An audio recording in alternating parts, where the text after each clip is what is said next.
여러분, 지난주에 버림과 선택에 관한 그 상관관계에 대한 말씀을 나눈 적이 있었어요. 상당히 좀 철학적인 내용인데 그럼에도 불구하고 성도님들께서 잘 이해해 주셔서 얼마나 감사한지. 여러분 기억나세요? 예수님의 제자들이 왜 그물을 버려두고 예수님을 따랐는가? 왜 배와 아버지를 버려두고 예수님을 따랐는가? 이 제자들은 버리는 게 취미여가지고는, 버리는 것이 되게 재미나가지고는, 버리는 것이 삶의 목적이어서 그렇게 했는가? 아니라고 말씀드렸습니다. 선택하기 위해서, 더 가치 있는 것, 더 소중한 것을 선택하기 위해서 그렇게 했다라고 말씀드렸죠. 그래서 의미 있는 일을 할 때, 또 가치 있는 일을 하면 할수록 이 버림과 선택, 이 상관관계가 아주 작동되어진다, 그렇게 말씀을 드렸습니다. 여러분 기억나시죠? 그죠? 듣는 게 처음이다는 표정들이시네. 그러면 여러분, 더 소중하고 더 가치 있는 것을 선택하기 위해서 버린다라고 했는데, 그렇게 버려서까지 선택하는 그 일, 뭔가를 버려서까지 선택하는 그 일을 우리는 뭐라고 부르죠? 두 글자로 사명, 그죠? 여러분, 오늘 설교 제목이 과거 드라마 제목 같습니다, 그죠? 사랑이 뭐길래, 기억나시는지 모르겠어요. 오늘은 사명이 뭐길래, 도대체 사명이 뭐길래, 아니 뭐는 선택하고 뭐는 버리도록 만드는가, 뭐는 붙들고 뭐는 희생하도록 만드는가, 도대체 사명이 뭐길래 이 버림과 선택의 상관관계에서 앵커 역할을 왜 하는가, 왜 키와 같은 역할을 하는가, 사명이 뭐길래. 지난 주간에 있었던 설 명절 때 있었던 일이에요.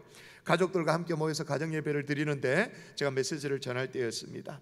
메시지를 함께 전하다 갑자기 마크 트윈의 얘기가 생각나는 거예요. 마크 트윈이 중요한 얘기를 했어요. 인생에는 중요한 날이 두 날이 있다. 첫 번째는 당신이 태어난 날, 중요한 날이죠. 생일이 중요하잖아요. 두 번째 중요한 날이 있다. 당신이 왜 태어났는지를 깨닫는 날이다. 그렇죠? 당신이 왜 태어난지 깨닫는 날이다. 제가 이렇게 마크 트윈의 얘기를 인용하면서 얘기를 했었어요. 그랬더니 마침 그 자리에 어제가 생일이었던 조카가 그 자리에 있었던 것 같아요. 이제 자기 엄마가 자기 생일을 좀 푸대접 한다고, 선물도 시원찮게 한다고 입이 좀 튀어나와 있었던 것 같아요. 예배가 끝나자마자 이제 엄마가 옆구리를 쿡 찌르면서 얘기합니다. 말씀 잘 들었지? 얘기 잘 들었지? 사명대로 살아라. 생일은 대충 챙기고. 사명이 뭐냐? 내가 왜 태어났는지를 깨닫는 것. 여러분, 오늘 본문에도 내가 왜 태어났는지, 왜 이 자리에 있게 되어졌는지 그 사명을 깨달음으로 말미암아 그 사명 때문에 버릴 것을 버리고 선택할 것을 선택한 사람이 나오죠. 요셉이에요. 요셉은 여러분이 잘 아시다시피 형들의 시기로 말미암아 애굽의 노예로 팔려갔습니다. 형들 때문에 완전히 운명이 뒤집어진 사람이에요. 고향을 떠나서 애굽 땅에 끌려갔습니다. 아니, 노예 시장에 짐승처럼, 그냥 사람 취급도 아니죠, 짐승처럼 팔려다녔습니다. 팔려서 온 곳이 보디발의 집이었는데 또 여기서 억울하게 누명을 뒤집어 써가지고는 감옥에 갇히는 신세가 되어졌죠. 그리고 정말로 천신만고 끝에 이제 출세하게 되었습니다. 올라가서 이제 총리 대신이 되어지는데, 아이고, 총리 대신이 되고 나니까 원수는 외나무 다리에서 딱 만난다고 말이에요. 지금 형들이 식량을 구하러 왔어요. 애굽 땅에 왔습니다. 형들을 만나게 된 거예요. 형들이 자기 발 앞에 있는 거예요. 형들은 고개를 조아리고 고개도 못 들고 지금 총리가 누군지, 지 동생인지도 모르고 그냥 조아리고 있는 그런 상황이에요. 여러분, 제대로 원수 갚음을 하려면 절호의 찬스 아닙니까? 제대로 안 갚음을 할 수 있는 그런 상황 아닙니까? 근데 요셉이 뭘 버리고 뭘 선택했냐면 원수 갚음을 버리고 용서를 선택했어요. 안 갚음을 버리고 화해를 선택했습니다. 긍휼을 선택했습니다. 그러면 원래 요셉이 원래 성격이 그래서 그런가, 원래 인자한 사람이어서 그런가? 그게 아니죠. 요셉도 얼마나 이게 괴로운지 몰라요. 정말로 참지 못했어요. 오늘 본문에 폭발을 했죠. 그런데도 요셉이 한 가지 깨달은 게 있었어요. 사명, 내가 왜 태어났는가? 그걸 깨달았어요. 그래서 분이 막 차오르고 말이에요. 살이 떨리고 입술이 벌벌벌벌 떨리는데도 불구하고 이렇게 말합니다. 같이 한번 읽을까요? 자, 시작. 하나님이 큰 구원으로 당신들의 생명을 보존하고 당신들의 후손을 세상에 두시려고 나를 당신들보다 먼저 보내셨나이다. 사명 얘기를 꺼내고 하는 거예요.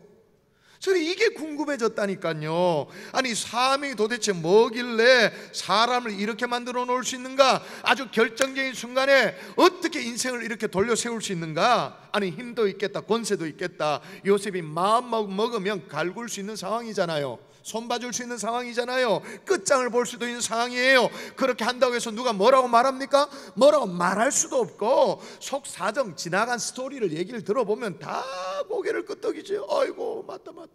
이해된다. 근데 도대체 사명이 뭐길래? 한번 따라 하십시다. 상처도 사명이 된다. 상처도 사명이 된다. 진짜인지 볼까요? 드디어 말이에요, 자기를 팔았던 형들과 이제 상봉이 이루어지는 장면입니다. 여러분, 그 자리가 요셉이 쉬웠을까요? 편안했을까요? 정말 쉽지 않죠. 드디어 형들과 만남이 이루어지는 그 순간에 말이에요, 요셉이 막 폭발을 한 게 더 이상 참을 수 없어가지고, 자, 어떻게 폭발하는지 볼까요? 한 번 더 읽어볼까요? 요셉이 시작. 요셉이 시종하는 자들 앞에서 그 정을 억제하지 못하여 소리질러 모든 사람을 자기에게서 물러가라고. 여러분, 우리가 알고 있는 요셉은, 우리가 예전에 알고 있었던 요셉은 어떤 사람이었습니까? 요셉은 절제를 잘하는 사람이었죠. 굉장히 자기 절제에 능한 사람이었어요. 컨트롤을, 자기 감정을 잘 통제해낼 수 있는 사람이에요. 여러분, 보디발의 집에 노예로 팔려왔어요.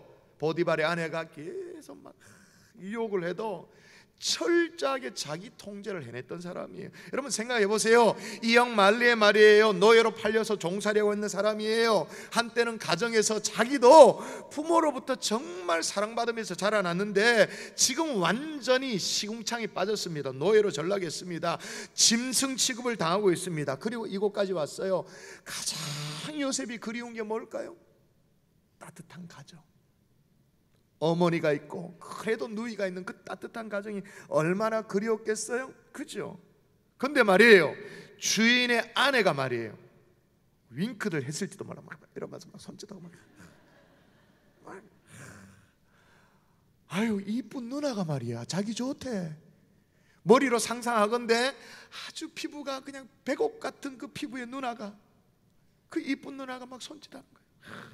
거절하기 힘들죠. 기절했을지도 몰라요. 여러분, 홀로 고독하게 지내고 있는 이 노예인 요셉 입장을 생각해 보세요. 보디발의 그 아내가 그 뿜어내는 분냄새만 쓱 스쳐 지나가 맡아도 정신이 혼미해졌을 것입니다. 찌릿찌릿해가 어쩔 줄 몰랐을 거예요. 그런데 요셉은 이걸 어떻게 해요? 컨트롤해내요. 감정을 억제해내요. 이것뿐만이 아니죠. 나중에 요셉이 총리 대신이 됐다 그렇게 말씀드렸는데, 하나님이 주신 지혜를 가지고 다가올 이 기근을 잘 대비했지 않습니까? 다 굶어 죽어가지고 지금 뭐 식량이 다 떨어졌는데 애굽만큼만 식량이 있는 상황이었어요. 이 소문을 요셉의 형들도 듣게 되는 것입니다. 그래서 식량 구하려고 왔는데 말이에요, 여러분, 요셉의 형들이 먼저 온 게 아니죠. 성경을 아시잖아요. 누가 먼저 왔어요?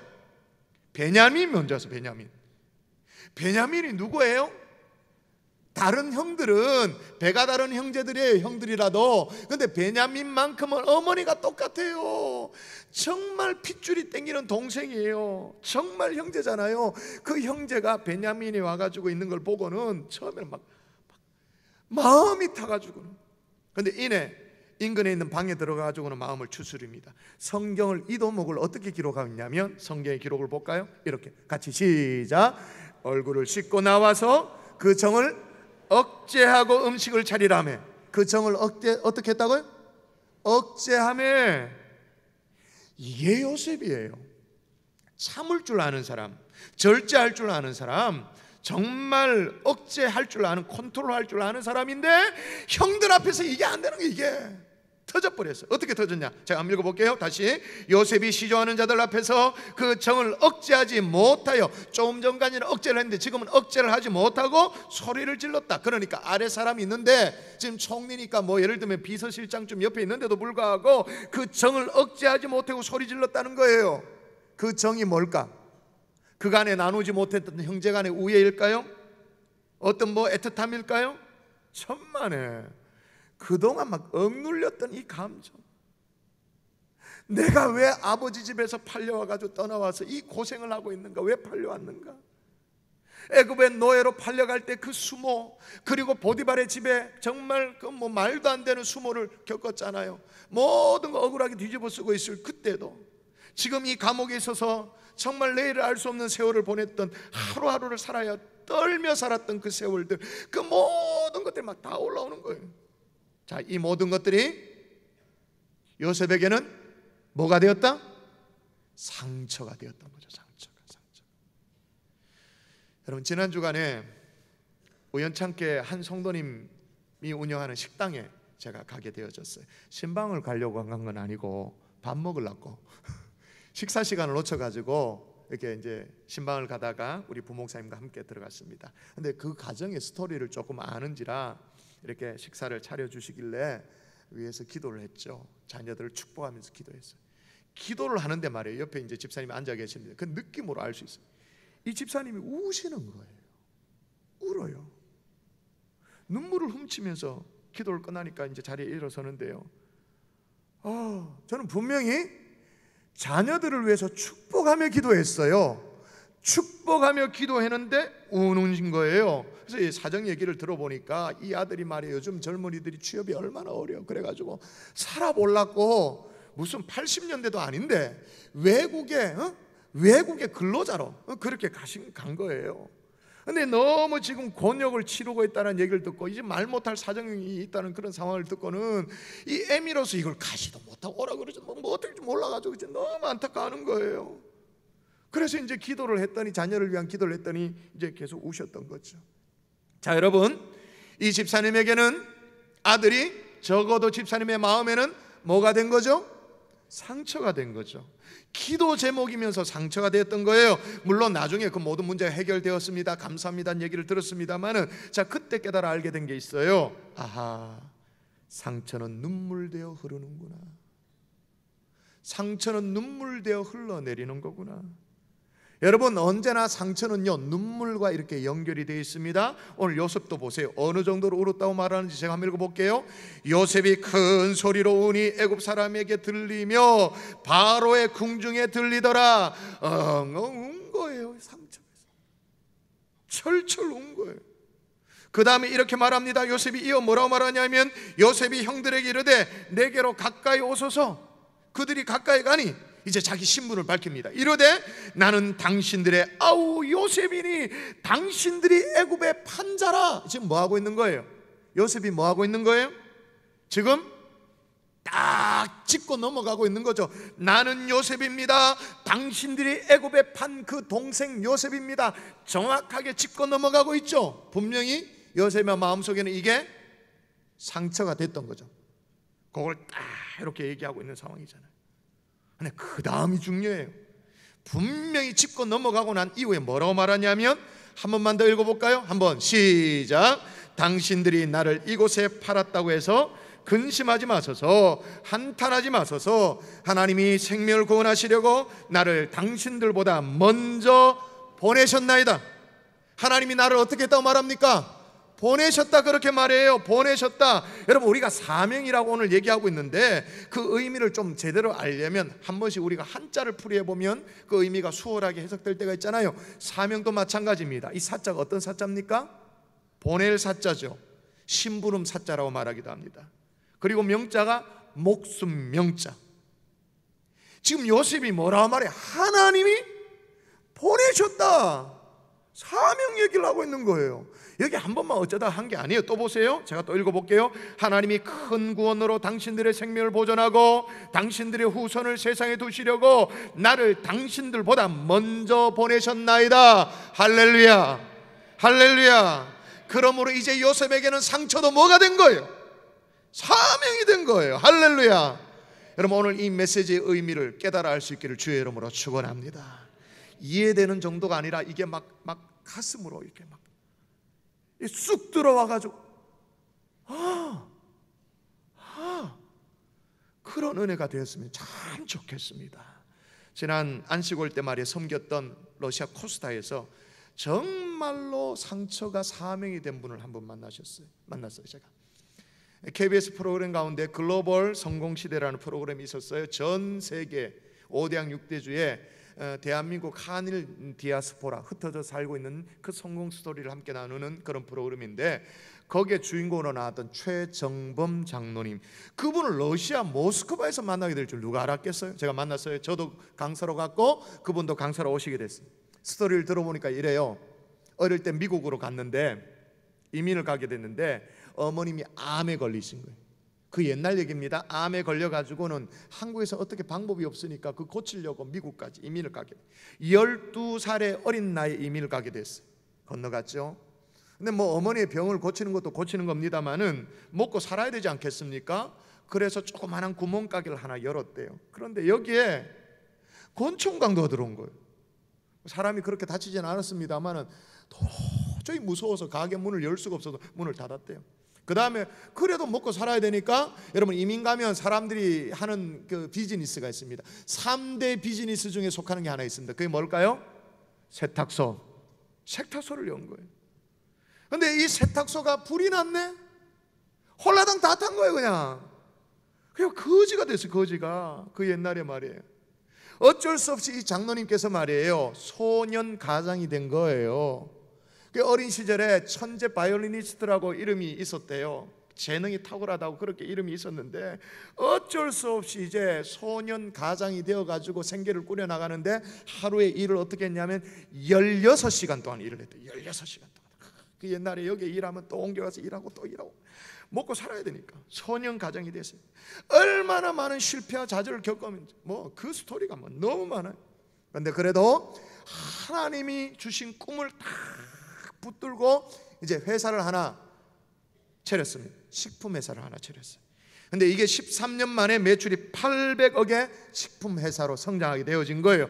연 매출의 어떤 규모보다 더 중요한 건 뭐냐면요, 이게 어떤 식품 회사냐면 주요한 부서의 구내식당을 영업하는 그런 어떤 식품 회사인 거예요. 그런데 어떤 부서의 식품, 이 구내식당을 이제 운영하는 그런 회사가 되었냐면, 미국의 뭐 국무성, 국방성, 농무부, 심지어 백악관까지 입맛을 사로잡은 이 동양인이 백인들의 입맛을 사로잡아 버린 거예요. 그래서 구내식당 운영권을 땄는데 최첨단이라고 말할 수 있는 나사까지, 그래가지고 미 행정부의 총 22개 부서의 구내식당 운영권을 따가지고 식품 회사를 운영하는 그런 장로님 되셨어요.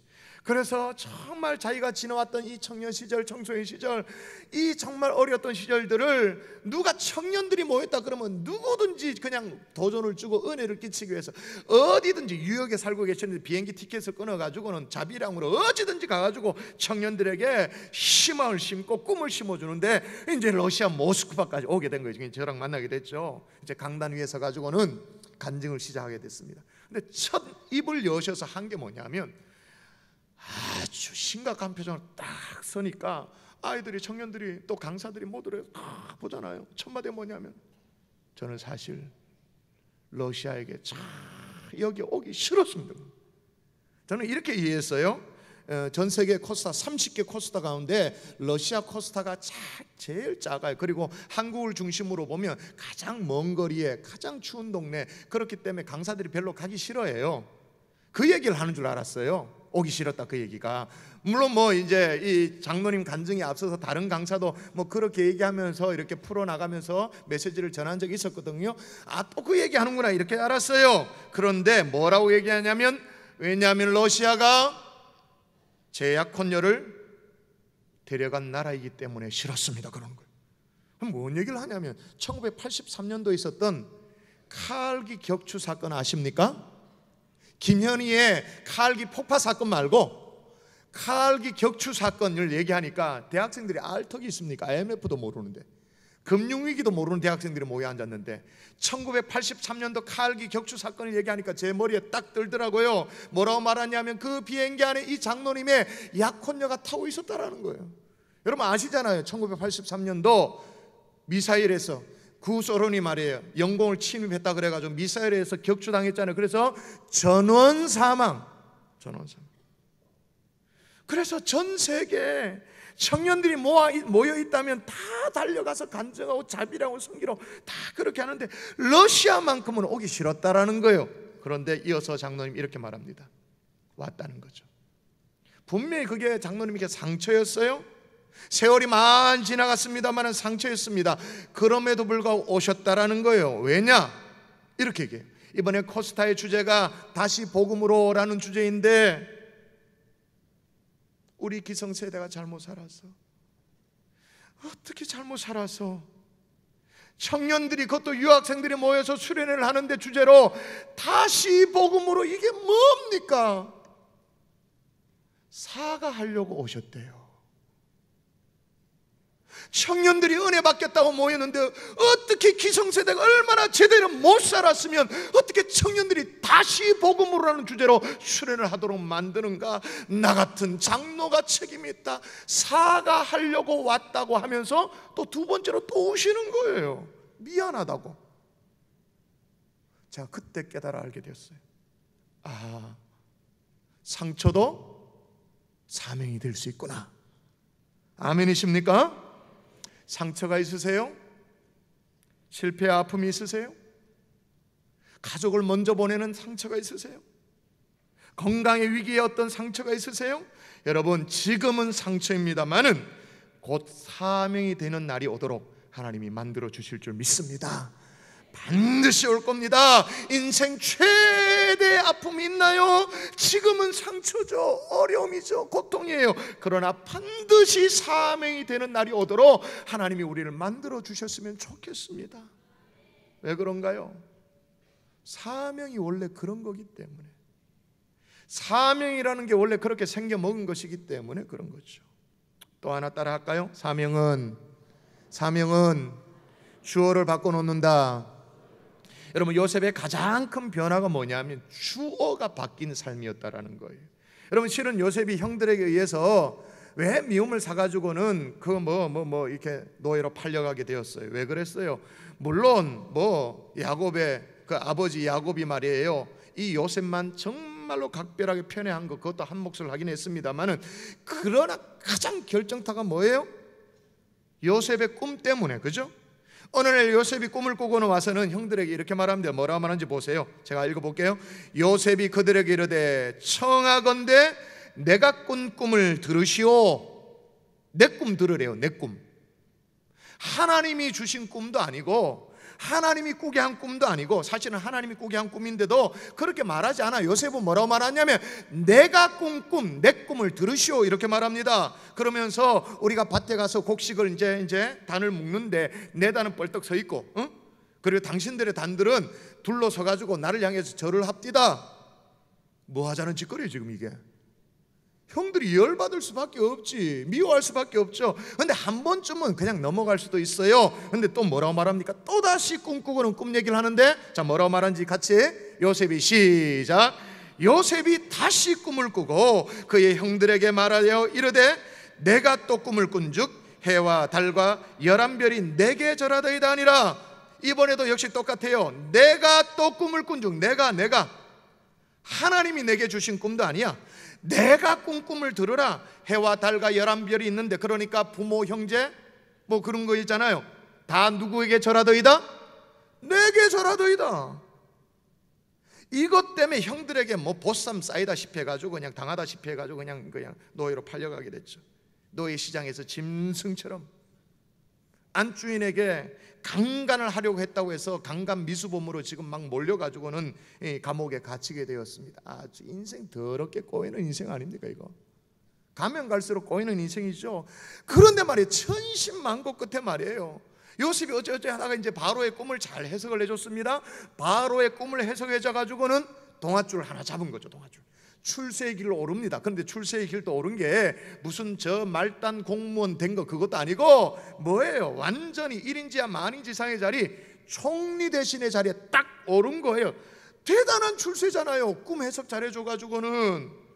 여러분, 평소에 요셉 같았으면, 이런 요셉 같았으면, 아니 요셉도 아니고 우리 같았으면 어떻게 말합니까? 이거 자연스럽게 뭐라고 말합니까? 내가 바로의 꿈을 어느 날 해석을 해가지고 내가 천신만고 그때 이런 어려움이 있었지만 내가 이 자리에 올라왔다. 내가 이런 영담이 나와야 이게 자연스러운 거 아니에요? 거기다가 지금 상황이 자기는 총리 대신이고 형들 정말 왜 그랬는지 따져 묻고 싶은 그 형들이 지금 자기 발 앞에 식량 구하려고 머리를 조아리고 있는 그런 상황이잖아요. 당연히 뭐예요? 내가 식량을 줘도 내가 주고 용서해줘도 내가 해주고. 근데 요셉이 뭐라고 하는지 반복해서 읽습니다. 한 번 더 읽습니다. 당신들이 시작. 당신들이 나를 이곳에 팔았다고 해서 근심하지 마소서, 한탄하지 마소서. 하나님이 생명을 구원하시려고 나를 당신들보다 먼저 보내셨나이다. 자, 누가 생명을 구원하시려고 나를 보냈다고 말합니까? 누가? 하나님이. 이번에는 내가가 아니에요. 주어가 바뀌어버렸어. 하나님이. 여러분, 이게 뭐 어쩌다가 한 번쯤 예수쟁이들 입버릇처럼 하는 얘기가 있잖아요. 뭐 하나님이 어쩌고 저쩌고, 막 하나님이 그러면서 뭐 막연하게 겸손을 떠는 그 하나님 얘기가 아니에요. 또 보세요. 뭐라고 말하는지. 또 이렇게 말합니다. 하나님이 큰 구원으로 당신들의 생명을 보존하고 당신들의 후손을 세상에 두시려고 나를 당신들보다 먼저 보내셨나니. 철저하게 주어가 바뀌는 거예요. 하나님이 나를 보내셨습니다. 할렐루야. 사명을 깨달으면 주어가 바뀌는 줄 믿습니다. 내 인생의 주어가 달라지게 되는 줄 믿습니다. 이게 얼마나 일관성이 있었는지 또 보세요. 또 뭐라고? 또 같이 한 번 더 시작. 나를 이리로 보낸 이는 당신들이 아니요 하나님이시라. 하나님이 나를 바로에게. 여러분, 사명은 나로 하여금 교만을 꺾고 겸손하게 정말 주어를 바꾸도록 만듭니다. 내가가 아니라 하나님이. 그럼 나는 뭐? 나는이 아니죠. 나를 목적어가 되어지는 거죠. 주어인 하나님의 목적어. 그러니까 어떻게 돼요? 구조가 어떻게 되어져요? 하나님이 나를 내가 하나님께가 아니고 내가 하나님께 부르짖었더니 이게 아니고 뭐예요? 내가 하나님으로부터 뭐 이런 게 아니고 하나님이 나를. 할렐루야. 이 메시지가 깨달아질 수 있기를 주의 이름으로 축원합니다. 사명은 인생의 주어를 바꿔놓는 거예요. 그런데 여러분, 주어 자리에 말이에요, 내가 아니라 하나님을 세워놔도, 하나님을 주어 자리에 딱 세워놔도 이렇게 세워놓는 사람이 있어요. 이렇게 말해요. 하나님이, 여기까지는 괜찮아요. 하나님이 이 모양 이 꼴로 살게 하셨다고. 하나님이 뭐 도대체 무슨 뜻이 있는지 모르는데 뭘 하려고 하는지 모르겠다고 원망하는 사람이 있어요. 여러분, 교만을 꺾고 인생의 주어 자리에 내가 내려오고 하나님을 세웠어요. 그 다음에 원망을 거두고 감사할 수 있기를 주의 이름으로 축원합니다. 불평을 거두고 하나님의 섭리를 받아들일 수 있기를 주의 이름으로 축원합니다. 다시 말씀드립니다. 내가 했어가 아니에요. 하나님께서 하셨습니다. 아멘이십니까? 심지어 제가 하겠습니다. 손 번쩍번쩍 들고 제가 하겠습니다. 그것도 아니에요. 뭐예요? 하나님, 저를 사용하여 주옵소서. 우리가 설교가 마치고 나면 이거 가는 선교사 보내는 선교사 작정을 할 거 아니에요. 이 작정을 할 때도 제가 가겠습니다가 아니에요. 제가 하겠습니다가 아니에요. 뭐죠? 하나님, 저를 사용하여 주시옵소서. 하나님, 저를 보내주옵소서. 하나님, 저를 사용하여 주옵소서. 주어가 바뀔 수 있기를 주의 이름으로 축원합니다. 하나님은 내 인생의 주어가 되어지고 나는 하나님의 목적어가 되어지는 거예요. 멋지잖아요. 할렐루야. 여러분, 이렇게 한번 주어가 바뀌면요, 한번 안 바뀌는 게 어렵지만 한번 제대로 딱 바뀌면 이게 아주 오래 갑니다. 오래 가요. 바뀌면. 자, 보세요. 요셉이요, 평생 가요. 여러분 창세기를 우리가 살피고 있는데, 여러분 창세기는 모름지기 창세기, 하늘과 땅을 연 스토리를 기록하고 있는 거잖아요. 창세기. 그럼 여러분 창세기 마지막 50장은 어떤 스토리를 기록하고 있을까요? 창세기니까 막 거창한 얘기로 마무리될 것 같아요. 근데 50장은 요셉의 인생의 결말을 기록하고 있습니다. 인생 마지막에 뭐라고 말하냐면 이렇게 말합니다. 요셉이 그의 형제들에게 이르되 나는 죽을 것이나 하나님이 당신들을 돌보시고 당신들을 이 땅에서 인도하여 냈다, 그렇게 말해요. 솔직히 말해가지고 누가 요셉의 형제들을 돌봤어요? 누가 기근에서 건져냈어요? 누가 기근을 피해가지고 이 애굽 땅에 오도록 누가 그렇게 했어요? 누가 먹이고 누가 입히고 누가 살 땅을 주고 누가 했습니까? 누가 다 했어요? 그 당시에 총리였던 요셉이 다 했잖아요. 다 했잖아요. 내가 했지, 내가. 그런데도 지금 뭐라고 말합니까?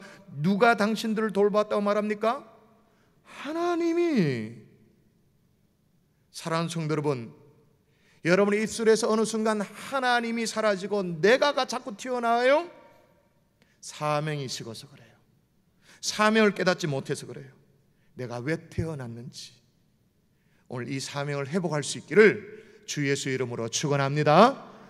말씀을 결론을 맺을게요. 우리 주님 또 이 땅에 왜 오셨는가? 오신 목적을 이렇게 말합니다. 제가 한번 읽어드릴게요. 내가 하늘에서 내려온 것은 내 뜻을 행하려 함이 아니요 나를 보내신 이의 뜻을 행하려 함이니라. 할렐루야. 우리 주님도 사명 때문에 이 땅에 오셨다고 말합니다. 사명 때문에. 사명이 그런 거예요. 우리 모두에게도 사명이 있어요. 내가 이 땅에 왜 태어났는지 깨달아 하는 것.